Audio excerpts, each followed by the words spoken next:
Everyone, मेरा नाम है अदिति और आप सभी लोगों के लिए अभी से ये जो सीरीज स्टार्ट करी है बाउंस बैक सीरीज, इस सीरीज के अंदर मैं आप लोगों को कंप्यूटर साइंस का पूरा 2024 का पेपर सॉल्व करवा रही हूँ। और आप सभी लोगों के लिए आज से इस क्लिप के अंदर टॉपिक वाइज मैं आपके लिए वीडियोस लाई हूँ। ये जो वीडियोस है ये आप लोगों के लिए काइंड ऑफ एक डेमो भी है जो हम लोगों ने पेड क्लासेस में ऑलरेडी पढ़ा है। तो आपको यूट्यूब पे फ्री ऑफ कॉस्ट कुछ कुछ झलकी मिलने वाली है कि हमने पेड क्लासेस में क्या पढ़ा था। एक विटनेस की जैसे एक प्रूफ भी आप लोगों के सामने है कि जो हमने क्लास में पढ़ा और हमारे एग्जाम के अंदर क्या आया वो भी आप कोरिलेट कर सकते हो। तो आप लोगों के लिए रोज शाम को 7 बजे ये सीरीज आने वाली है जिसके अंदर हम आप लोगों को डिटेल में पढ़ाएंगे कि पूरा सीएस में कैसे आप लोग सॉल्यूशन दे सकते हो। इफ यू विश कि इसी तरीके से 2024 दिसंबर के लिए आप लोग हमारे साथ ज्वाइन करना चाहते हो, मेरे साथ पूरा कंप्यूटर साइंस पढ़ना चाहते हो, तो 1 जुलाई से आपका कोर्स स्टार्ट हो रहा है। देखो, प्लान करो, अपने आप प्रूफ देखो कि हमने क्या पढ़ा, कैसे पढ़ा, और लाइव फाउंडेशन बैच 1 जुलाई से ज्वाइन कर लो।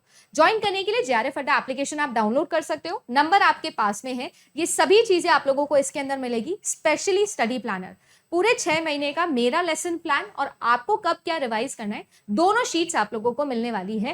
पहला सेशन होगा 1 जुलाई को, तो ज्वाइन कर लीजिएगा, नंबर आप लोगों के पास में है। और अब चलते हैं कंटेंट पर, आज के टॉपिक के ऊपर। Good luck.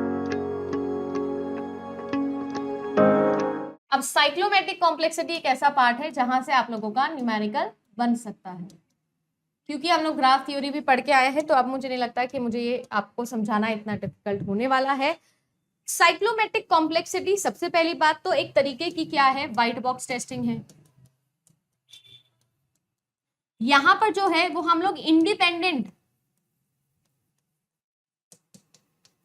Path based testing करते हैं। इंडिपेंडेंट पाथ्स को हम लोग काउंट करते हैं। कुल मिला के यहाँ पर हम लोगों को ब्रांचेस को काउंट करना होता है। ब्रांचेस या फिर जिसको हम लोग प्रोग्रामिंग लैंग्वेज में लूप्स बोलते हैं, उनके बिहाफ पर आपकी साइक्लोमेट्रिक कॉम्प्लेक्सिटी टेस्ट की जाती है। अब ये चीज याद रखनी है कि जो आपकी साइक्लोमेट्रिक कॉम्प्लेक्सिटी है, व्हाइट बॉक्स है या जिसको आप लोग बोलते हैं ना स्ट्रक्चरल है, तो इसका एक फॉर्मूला होता है। स्ट्रक्चरल टेस्टिंग है, व्हाइट बॉक्स टेस्टिंग जो है, इसका एक छोटा सा फॉर्मूला है जो हमको समझना है। वो जो फॉर्मूला है वो होता है आप लोगों का C = B+1। साइक्लोमेट्रिक कॉम्प्लेक्सिटी को अगर मैं C से डिनोट कर रही हूँ तो इसका फॉर्मूला होता है B+1। यहाँ पर जो B है वो आप लोगों के ब्रांच को शो करता है। B जो है वो टोटल आपके ब्रांच नोड्स को, जितने भी लूप्स आप लोगों के प्रोग्राम है ना, उनको शो करता है। प्रेडिकेट नोड भी बोलते हैं इसी को।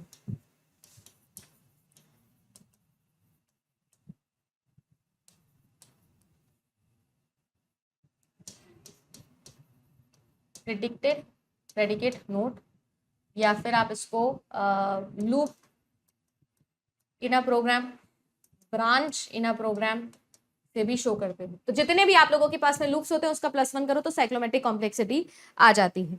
इसके अलावा यहाँ पर आपके पास में एक और तरीका होता है। वो जो एक तरीका होता है उसे हम लोग बोलते हैं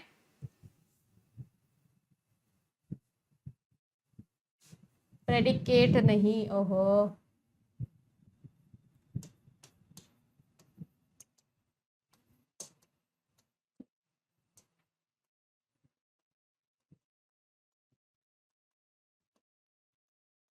एक तो होता है ब्रांच वाला तरीका, एक और फॉर्मूला होता है। ये जो आप लोगों का फॉर्मूला होता है इसे हम लोग बोलते हैं एज नोड तरीका। एज नोड तरीका भी बोलते हैं, एज वर्टेक्स तरीका भी इसको हम लोग बोलते हैं। अब सभी लोगों को याद हो तो कनेक्टेड और डिसकनेक्टेड ग्राफ के अंदर हम लोगों ने एक फॉर्मूला पढ़ा था जिसके अंदर हमने देखा था जितने भी आपके पास में टोटल नंबर ऑफ एजेस होते हैं उसमें से आप माइनस करेंगे जितनी टोटल नंबर ऑफ वर्टिसेस या फिर जितनी नोड्स होती हैं, और उसमें आप लोग ऐड करते थे 2, है ना। यहाँ पर मैं 2p लगा रही हूँ। p का क्या मतलब है, p का यहाँ पर मतलब है कि कितने कंपोनेंट है आपके पास में एक प्रोग्राम में। p जो है वो कनेक्टेड प्रोग्राम के लिए हम कनेक्टेड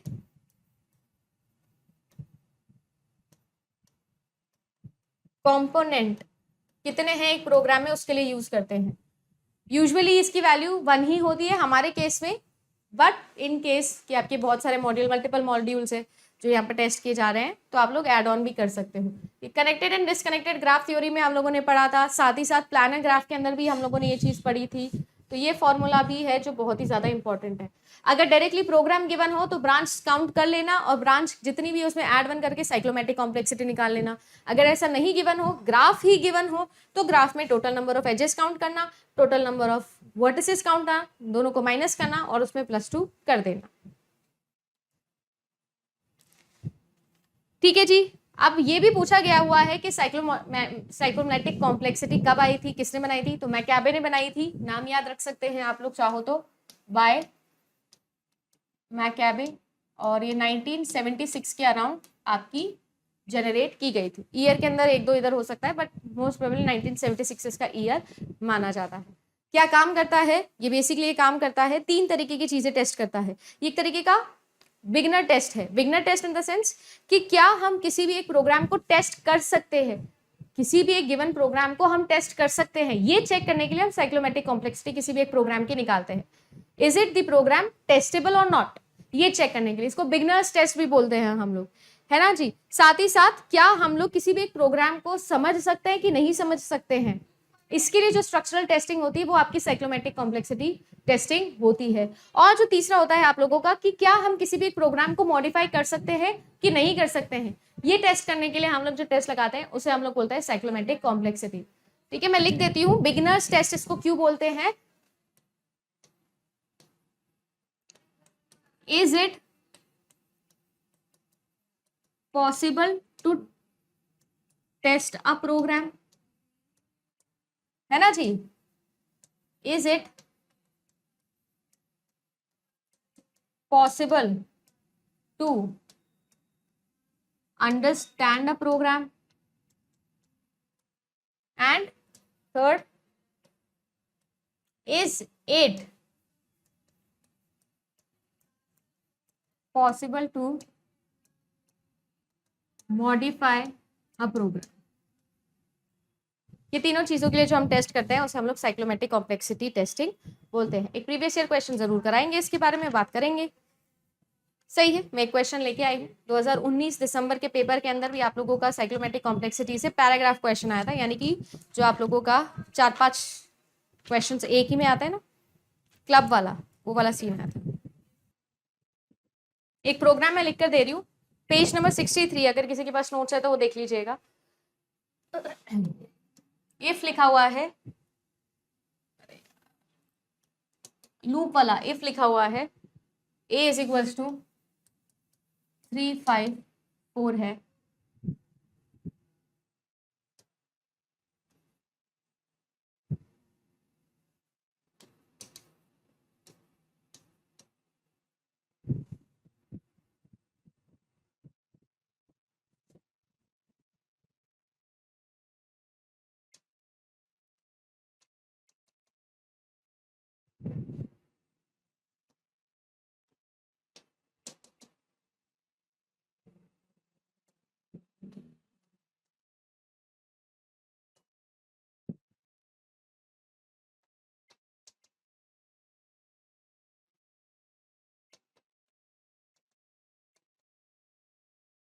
अभी आप इसको देखिए और इसका आंसर मुझे बताइए कि इसकी साइक्लोमेटिक कॉम्प्लेक्सिटी कितनी है।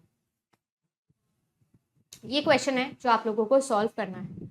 आपके पास में एक लूप है, इफ, बेसिकली आप लोगों के पास में इफ देन इफ एल्स ये वाला सिनेरियो चल रहा है। सिनेरियो ऐसा है, या तो आप चाहो तो इसके लिए पूरा का पूरा डायग्राम बना सकते हो, उसको सॉल्व कर सकते हो, है ना जी। डायग्राम बना के आप सभी लोग सॉल्व कर सकते हो। रादर मैं तो आपको यही काउंट करूंगी कि आप लोग cyclomatic complexity is equals to branches plus 1 वाला फॉर्मूला लगाएंगे। आपको दिख रहा है कि एक इफ स्टेटमेंट है तो ये मेरे लिए एक ब्रांच होता है, फिर दूसरा इफ एक और गिवन है तो मेरे पास में 2 ब्रांच स्टेटमेंट हो गए।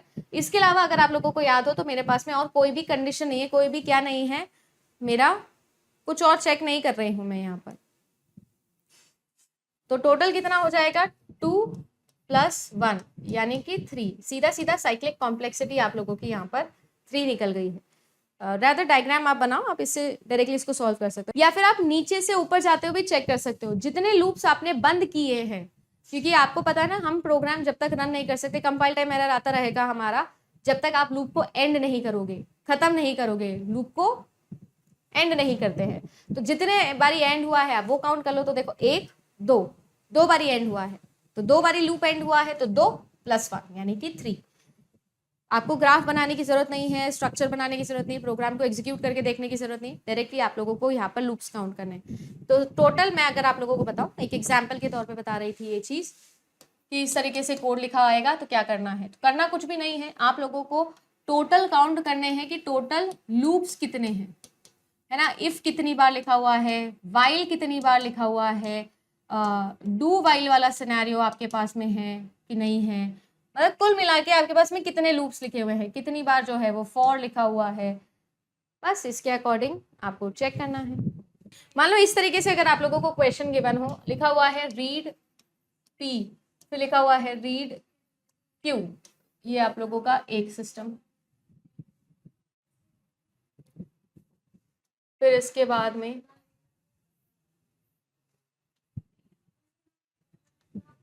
आपने बोला हुआ है P + Q > 10।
दो ही टाइप से क्वेश्चंस पूछे जा सकते हैं, या तो इस तरीके से आप लोगों को एक ग्राफ स्ट्रक्चर दिया जाएगा, या फिर आप लोगों को डायरेक्ट प्रोग्राम लिख कर दिया जाएगा।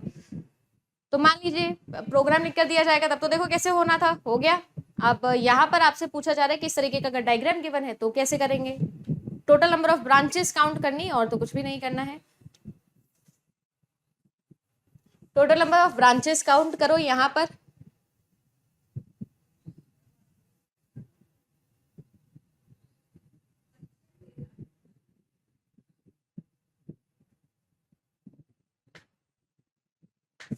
देखो यहाँ पर कितने आप लोगों के पास में टोटल स्टेटमेंट दिख रहे हैं। देखो 1 2 2 नंबर का स्टेटमेंट है, ठीक है। फिर आप लोगों के पास में प्रिंट लार्ज तीसरा नंबर का स्टेटमेंट है, चौथा नंबर का स्टेटमेंट है, ये पांचवा नंबर का स्टेटमेंट है।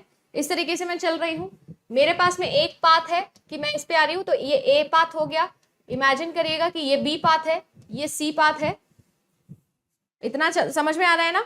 अब मान लीजिए ये आप लोगों ने प्रिंट कर लिया, तो ये जो लूप है मैम आपको इसको एंड करना चाहिए था। अगर मैं इसको मान लीजिए कि इस तरीके से एंड करती हूँ, इस तरीके से एंड करती हूँ, है ना, मैंने एंड नहीं किया था, तो आपके पास में ये बी आ गया, ये सी आ गया। इमेजिन करिएगा कि अब ये जो है ये आपके पास में डी पाथ लेके जाने वाले हैं आप।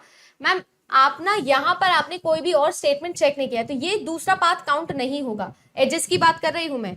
अब आपके लिए ये अलग से होगा, क्योंकि इसके बीच में आपने एक दूसरा स्टेटमेंट एग्जीक्यूट कर दिया था, तो ये डी हो जाएगा, ये वाला पाथ। फिर ये वाला जो पाथ आपको दिख रहा है, ये आप लोगों के लिए ई पाथ हो जाएगा। समझ में आ रहा है ना। अगेन ये वाला जो पाथ है ये आप लोगों के लिए एफ हो जाएगा। ये वाला जो पाथ है जो यस की तरफ लेके जा रहा है, ये जी पाथ हो जाएगा। ये पूरा का पूरा एफ ही पाथ है, इसके अंदर कोई चेंज नहीं है, बट मैम फिर से एक स्टेटमेंट एग्जीक्यूट हो गया है, तो टोटल आपके पास में एच पाथ हो गए हैं। अगर मैं आप सभी लोगों से यहाँ पर पूछूं, एग्जाम में पूछ लेते हैं पाथ कवरेज बताइए कितना है, तो आपको पता होना चाहिए कि टोटल नंबर ऑफ पाथ कितने हैं, यहाँ पर 8 है। टोटल नंबर ऑफ पाथ कितने हैं, 8 हैं, 5 6 7 8, हाँ 8 है ना, 8 का नंबर होता है 8। टोटल पाथ कवरेज कितने हैं आपके पास में, हमने ये देख लिया है। हम ना 1A से स्टार्ट हुए, फिर 2B पे गए,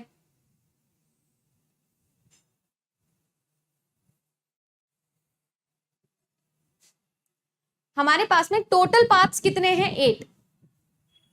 अब बात कर लेते हैं कि पाथ से पाथ कवरेज का क्या मतलब है। पाथ कवरेज का क्या मतलब होता है, पाथ कवरेज का मतलब होता है ma'am starting from the start point till the end point आप कितने पाथ यहां पर फॉलो कर सकते थे। जैसे कि मैं देखो 1 से गई ए पे, फिर 2 से गई, फिर बी पे, फिर मैं डी पर गई, फिर मैं 4 से गई जी पर, फिर जी से मैं गई 5 एच पर, और मैंने काम खत्म कर लिया। एक पाथ ये हो गया। दूसरा पाथ ये था कि मैम आप 1A से आए, फिर आप C पर गए, फिर आप E पर गए, फिर आप लोग F पर गए, फिर F के बाद में आपने टर्मिनेट कर दिया। एक ही हो सकता था मैम कि आप 1A से आए, फिर आप 2B से आए, फिर आप D से आए, फिर आप E से आए, और E के बाद में आपने F वाला पाथ ले लिया, या फिर आप इधर से आके और इधर एग्जीक्यूट हो सकते थे। यानी टोटल मेरे पास में जो पाथ कवरेज है वो टोटल 4 है। 4 क्यों है, क्योंकि आपने टोटल कितने पाथ को फॉलो किया, कितने पाथ्स को फॉलो करके आप एंड पर आए। ये आप लोगों का स्टॉप लूप है, ये आप लोगों का स्टार्ट लूप है, ठीक है ना। तो आपने ये वाला रास्ता, एक रास्ता, ये तो कॉमन ही है, तो एक रास्ता, फिर 2, फिर 3 और फिर 4, या फिर 1 2 3 4, ठीक है जी। उल्टा कर सकते हो, 1 2 3 4, या फिर 1 2 3 4। पाथ कवरेज कितने हैं total, 4। Total number of paths मैंने कितने बनाए थे, 8। कोई फॉर्मूला नहीं है कि 8 डिवाइडेड बाय 2 ही करेंगे हर बार, ये नहीं बोल रहे, पाथ कवरेज निकालना बता रही थी कि पाथ्स कितने होते हैं, और एक पाथ कवरेज के अंदर आप लोगों का ऐसे आएगा। देखो अगर मैं एक पाथ कवरेज लिख के दिखाऊं तो आप लोगों को कैसे आएगा, जैसे कि आप 1A से गए, फिर उसके बाद में आपने 2 पे गए, फिर 2B पर आए, फिर 2B से आप इमेजिन करिएगा कि आपने ई वाला पाथ ले लिया, तो आप ई वाले पाथ पे गए, फिर ई वाले पाथ से आप जो है वो इमेजिन करिएगा कि आप इस वाले पाथ पे आ गए, यानी कुल मिला के आपने पूरा लेफ्ट वाला कॉमन लिया है।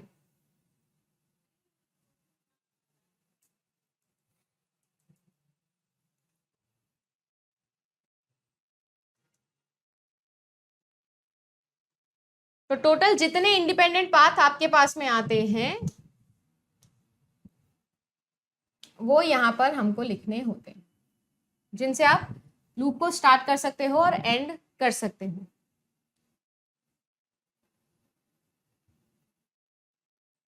ठीक है, किसी को कोई दिक्कत है।